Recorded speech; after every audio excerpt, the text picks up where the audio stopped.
season finale time. Hello guys, Turbocharged 51 over here. I hope you're having a splendid day wherever you are in the world. Welcome back to the channel and welcome back to the season finale of building the ultimate track toy. Now guys, stay tuned to the end of this episode because I've got a big announcement coming after I rate this car. On your screens right now, we're ending season 1 with a bang. We're ending with the Alfa Romeo 4C Competizione, and I know everybody just knows it as the Alfa 4C. It's a little supercar.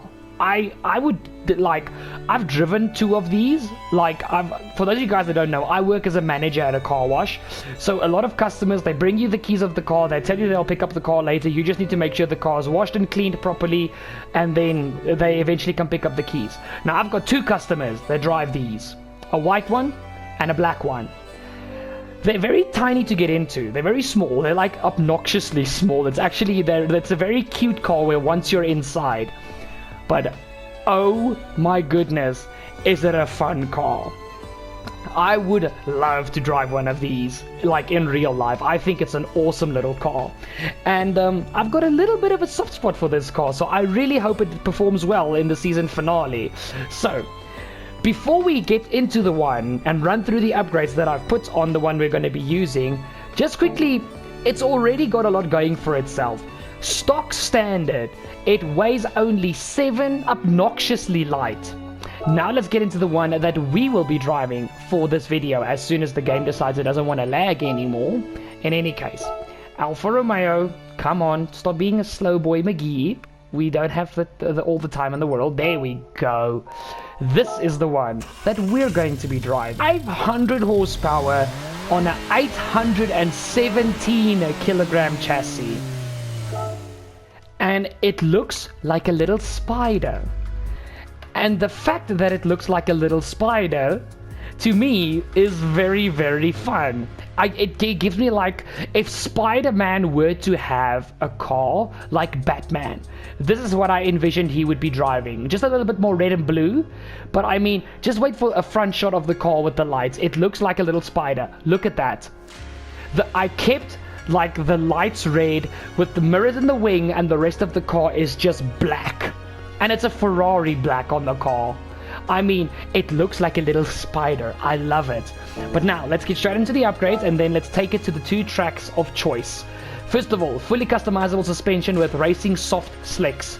No differential. Nitrous, which again will not be used in this episode because it's only time trial. Fully customizable racing transmission, fully customizable ECU, 260 points of downforce on the rear and 120 on the front. So that's the max downforce I could get on the car. High RPM turbo with an anti-lag system set to strong, racing intercooler, racing air cleaner, racing silencer, racing exhaust manifold, racing silencer, racing exhaust manifold, racing brake system with slotted discs, racing brake pads, and a racing clutch and flywheel with stage 1, 2, and 3 weight reduction installed. Now, I don't know what to expect in this episode. If it's controllable, it's going to be fast. It's going to be very fast. If it's not controllable and it has a Renault effect to it, it's not going to be fast. So let's see what's going to happen. But I honestly think the Lancia Delta, which is topping the timing charts right now, has got a big threat coming in this episode. But without further ado, let's head straight to Tsukuba to see what this little Alfa 4C can do. Are you TurboNatics ready to kick off the season 1 finale? I am so looking forward to this. Like, I don't know what to tell you guys. I don't know what to expect. I just think it's either gonna go really good or really bad. But without further ado, what can the Alfa Romeo 4C do? It's aiming for a 53.6, which is a tie between the Lancia Delta and the GR Yaris. Let's see what the Alfa can do around Tsukuba. Oh, it's pretty inside. Literally looks like real life. Holy Moses, there's a lot of grip.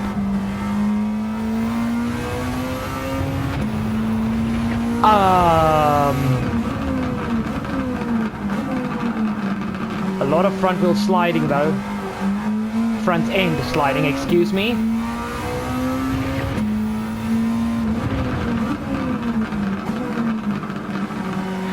And for the little engine that this thing has, it sounds phenomenal.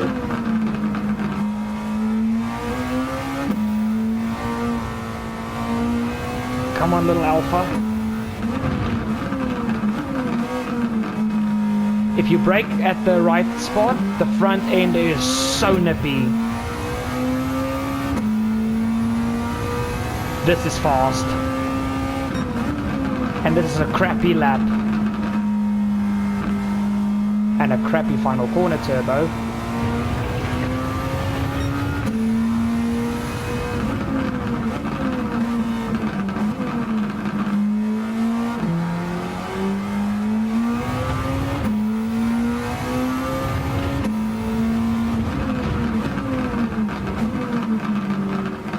Oh my word, it's so fast, I don't know when to brake on this track.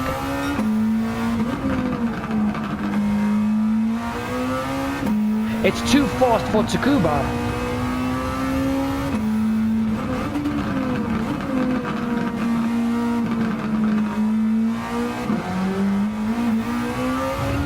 Come on, little Spider-Man car.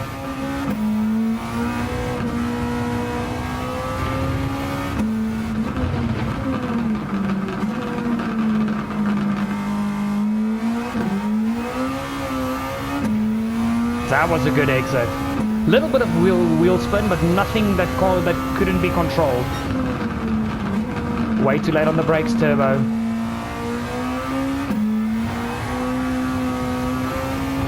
This car doesn't like braking late. It really doesn't.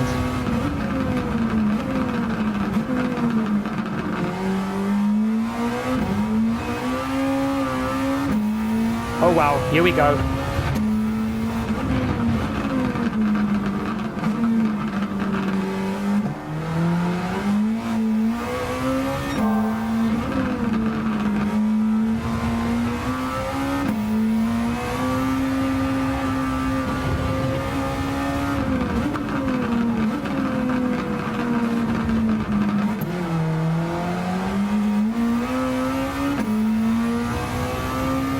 There's still a lot of time to be gained here, guys.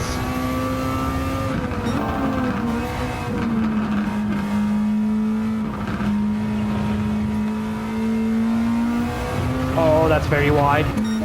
Last lap, let's go.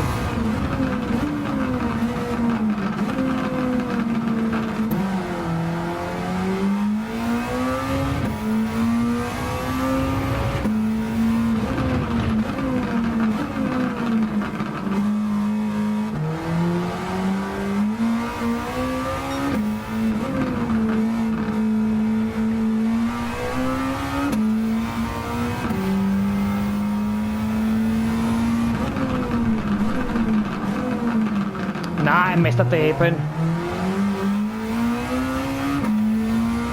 Oh wow, never mind. I'm gaining time.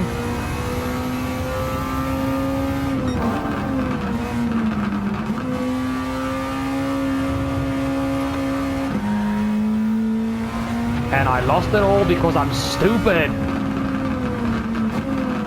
Guys, there's still at least half a second in this lap if I can hook up the perfect lap. But it sits at the 53.5. Remember the rules from the beginning of the series, we only have 5 laps. Damn, son.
This is going to be very close. The Alpha goes to the top of the board at Tsukuba with a 53.559. The Lancia and the Yaris did a 53.620. Nürburgring? Oh my goodness gracious me, we are in for a treat. Welcome to the greatest track on planet Earth, nicknamed the Green Hell for a reason. Little Alfa Romeo, your test awaits. And you are clearly aiming high, little car. Lancia Delta HF Integrale 633.293. Guys, in the comments down below, right now, will the Alpha beat the Lancia? Rear-wheel drive, a little bit more power versus four-wheel drive, a little bit heavier. Which will be the quickest car time-wise of Season 1, the Lancia or the Alfa Romeo? The Alfa's got 1 out of 2. It's got Tsukuba. Will it get the Nürburgring? Let's find out.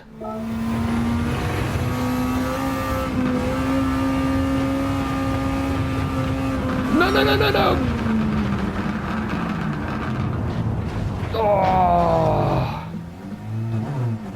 Spectacular crash though.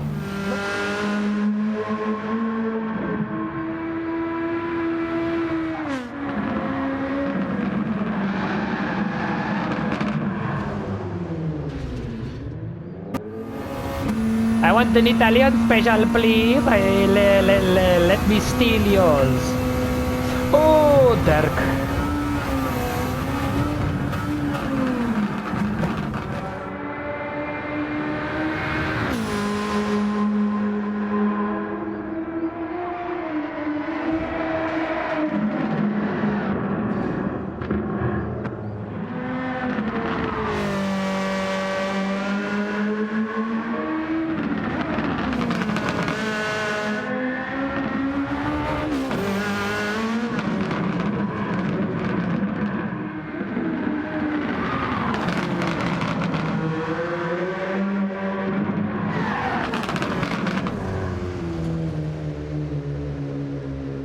Renault took 7 attempts. Can this please be the last attempt? Because this season finale is becoming a crash compilation of me. Let's go.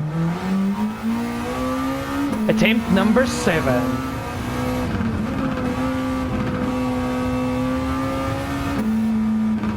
No.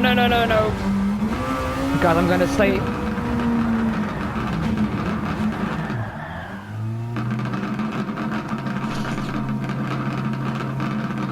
God, I just don't know what to say at this point anymore. Attempt number 8, here we go. Like, it's getting to the point of tediousy now.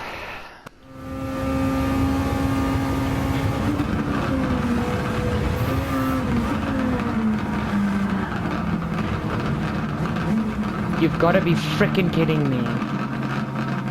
Oh. Attempt number 9.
Oh my goodness gracious me. It keeps lifting every time there's a bump.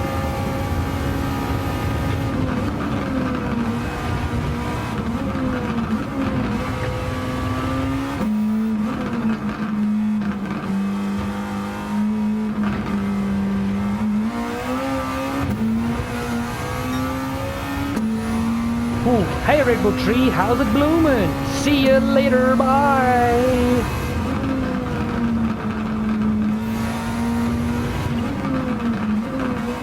Completely missed that previous apex.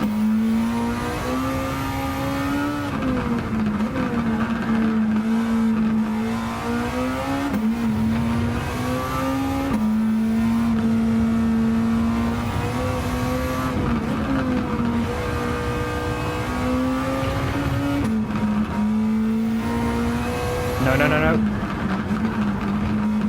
Oh guys, we're controlling it. It's losing us time, but we're controlling it. Ooh. My behind is eating my chair.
That's the best it's taken in all video.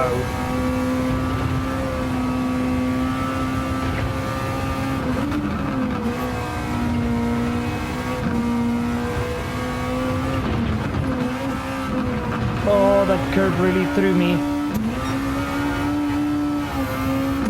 Oh wow, that lost us a lot of time.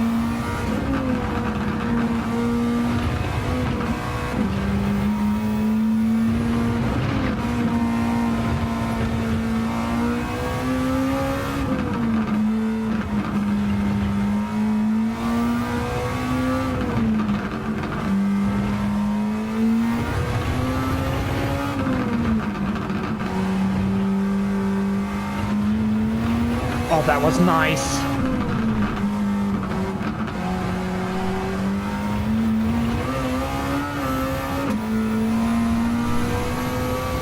Come on, little alpha.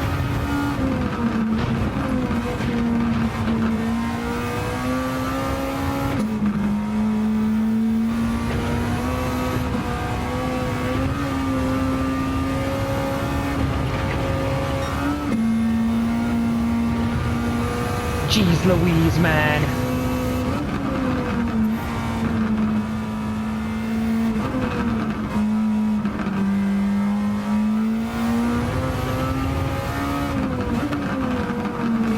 Second carousel! I had to... Oh my word. Come on.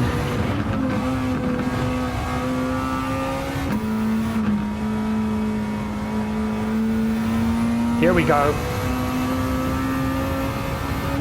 Now, this is where this thing is going to be king. Come on, Spider-Mobile. Come on, Spidey-Mobile. Spidey-Mobile. I think it's the first car to hit 300 kilometers an hour in this series. Oh my word, this thing might just be a little death trap if you build this in real life, but now I want to. Oh my word!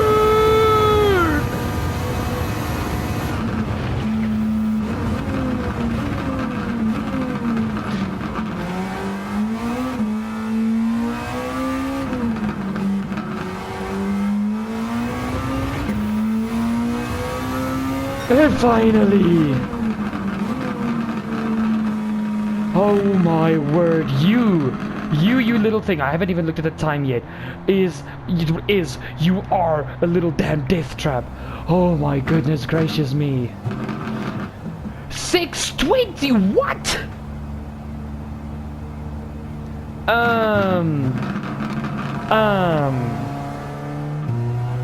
620 what? And this alpha officially just said, Lancia, suck it. And my TurboNatics, after 9 bloody attempts, there you have your Season 1 time chart on the Nürburgring. The Alpha 4C has gotten 2 trophies, but will it get the most important trophy of all? 625.3 seconds on the Nürburgring. Look, I know on performance points it's the best car we've driven so far, but I didn't expect it to beat the Lancia by basically, what's that, 26, 27, 28, 29, 30, 31, 32, 33, by 8 seconds. It's just under 8 seconds, so you can round it up to 8 seconds. I honestly thought it was going to be closer than that. But still, oh my goodness, this car, the Spidey mobile is not the easiest thing to drive. It underwhelms you until you start driving it and you realize this little thing is so fast. It feels like a modified hypercar. But with that being said, let's find out and then head into very important announcements. Where do I even start with this abomination of a machine? Honestly, guys, let me know in the comments down below if this would be Spider-Man's vehicle if there was just a tad more blue. Would this be the Spidey mobile? I think it does, especially if you look at that specific angle. Even the lights look like spider eyes. I mean, come on. This is the Spidey mobile. This is the Spidey mobile. But we have to get into the ratings, and guys, unlike the previous episode where we drove the slowest car in Season 1 so far, this was the fastest car of the series. Meaning, I had to score it the highest for speed. And that is indeed what I did. For speed, the Alfa Romeo 4C gets a 9 out of 10. This thing was mind-bogglingly fast. I don't know how to describe it. You think because it's a teeny tiny vehicle with a bit of downforce, you know, it's only it's only 487 horsepower. It's not going to be that fast. And you don't take into consideration the fact that it only weighs 800 kilograms. You're in for a fat surprise. This thing scared the living crap out of me most of the time on the Nürburgring. And it was mind-bogglingly fast. It boggled my mind, the speed of this little car. And for that, it has to get the 9 out of 10. It just has to. Handling, however, is where I feel it lacks. Yes, it's very grippy on corner exit if you control the wheel spin in 2nd and 3rd gear. It always has grip in 4th. It always has grip. It doesn't have so much torque that the rear kicks in 4th gear if you're midway through a corner accelerating. But the sheer amount of understeer that this car has, like if you brake even slightly late for a corner, you're suffering understeer. It's a mid-engined car, so it's supposed to have almost perfect weight distribution, but the front is just way too light. And you could really feel it, especially on the Nürburgring. I actually felt it, now that I'm thinking about it, I actually felt it more on Tsukuba. That is why in handling it only scores a 6 out of 10. Now the fun factor. Unfortunately, the fact that it took the most attempts of the season to get a lap done on the Nürburgring is going to count against it. What I will say though is most of that is due to my own fault. I got too used to these the easier to control cars, and I tried pushing this car like I pushed those cars, and you can't drive this car the same way you would drive those. It's just too fast. So I would say about 4 to 5 of the 9 attempts is my own fault. The rest of that was just the utter challenge of driving this little 4C. And I sound so serious right now, but I'm actually in such a good mood. The point is just, my mind is baffled by this little car. Point being, the fun fact of the most important category of the series, it scores a 7 out of 10. I even attempting again and again. Eventually, yes, like I said, it got tedious, but as soon as I got to over that first third of the lap, I was having so much fun again. The way this car comes on boost, the way it feels out of corners when you absolutely knock it out of the park, is just a satisfaction level that is honestly, it's almost unmatched. And for that, I couldn't give it lower than a 7. And now finally, capability. And here this car is going to score stupid high. This car has got so much more pace left in it. Somebody who tames this car, figures out the tuning, and is quicker than myself like an esports driver will absolutely set lap times alight. It will shoot into the stratosphere, and you will even go to Narnia and back and still to the stratosphere if you figure this car out. In my own hands, if I put a lot of time into it, I can shave a good 10 seconds off of my Nürburgring time. Easy. If I manage to tame this car, 8 to 10 seconds. I'm not going to say 10 on the dot, 8 to 10 seconds. I don't want to sound like a freaking egotistical maniac. 8 to 10 seconds is still in that lap. And it's already that much faster than the Lancia Delta. Like, I honestly thought the Lancia would have the edge because of its 4-wheel drive. But this little rear-wheel drive, again, pocket rocket, just absolutely demolished that car around the Nürburgring. I think most of it is down to its straight line speed, I have to be honest, but you can't take away the cornering capabilities of this car, and in certain high speed corners, how early you can come on the power. It was just insane. So capability, this car scores an 8 out of 10. An 8 out of 10. That is insane. It gives it a grand total of 30 out of 40 and an average of 7.5 out of 10. It is the first car to draw with another car in this series, and that was with the Honda S2000. And if I have to give a slight edge to one of the two, it will have to be the Alfa Romeo, just because we're trying to build the ultimate track toy. And because this Alpha is just so much quicker than the S2000, I have to give the edge to the Alpha. So it will slot in above the Honda S2000 on the leaderboards.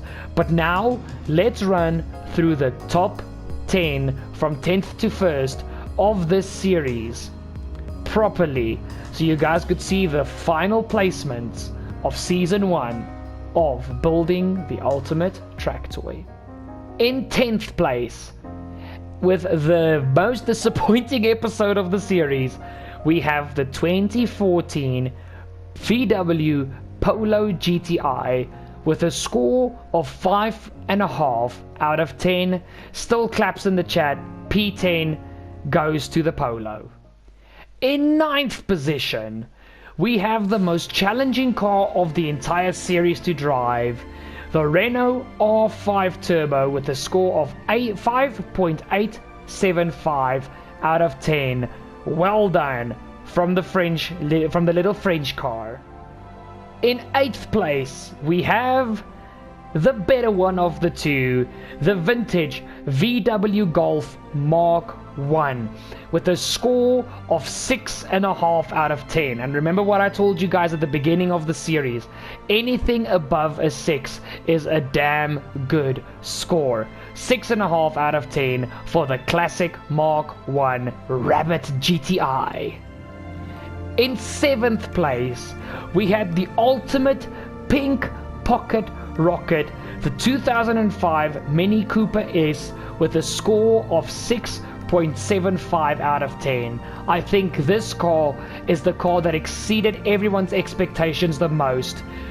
Well done on P7 for the Mini Cooper with a 6.75 out of 10. In 6th place, the car that everybody thought would not be beaten around the Nürburgring, the Lancia Delta HF Integrale from 1991 with a 7 out of 10. Probably the most slidey lap we had around the Nürburgring, but P6 for the Lancia, it just misses out on the very important top 5. Of your top 5 placed cars, the car that just scored equal with the Alfa Romeo. Actually, the Alfa Romeo scored equal with this one, but still probably the prettiest car of the series, in my opinion. You're allowed to differ. By the way, let me know in the comments down below which car was the prettiest for you of this series. In P5, we have the 1999 Honda S2000 with a score of 7.5 out of 10, and this car will be seen again. Stay tuned for the announcements, guys. Trust me. In P4, the only car to tie with another car, the Alfa Romeo 4C, also with a score of 7.5 out of 10, and probably the most terrifying experience of the whole first season. It just misses out on the podium. The Alfa 4C gets P4. Claps in the chat. Let's see who's on the podium. The first of 2 Toyotas on the podium. In P3, a car that absolutely befuddled me. The Toyota GR Yaris gets 3rd place, the last spot on the podium, with a score of 7.75 out of 10. And probably the coolest paint job of the whole series. And just missing out on the Season 1 crown, the car that made everybody fall in love with this series. The car with probably the biggest fan base in the whole Season 1. The Toyota Corolla 1600 GT Apex AE86 gets P2 with a score of 7.875 out of 10. And if I have to give this car something to go by, the most pure experience on the Nürburgring, a lap that I will never forget. Drum roll please. Your winner of this first season of building the ultimate track toy is the Honda Integra Type R DC2 from 1998 with a score of 8.25 out of 10. The only car to score within the 8s. All the other cars were 7s and lower. Guys, this car, even though it's not the prettiest, it's one of the prettiest if you ask me. You're allowed to disagree.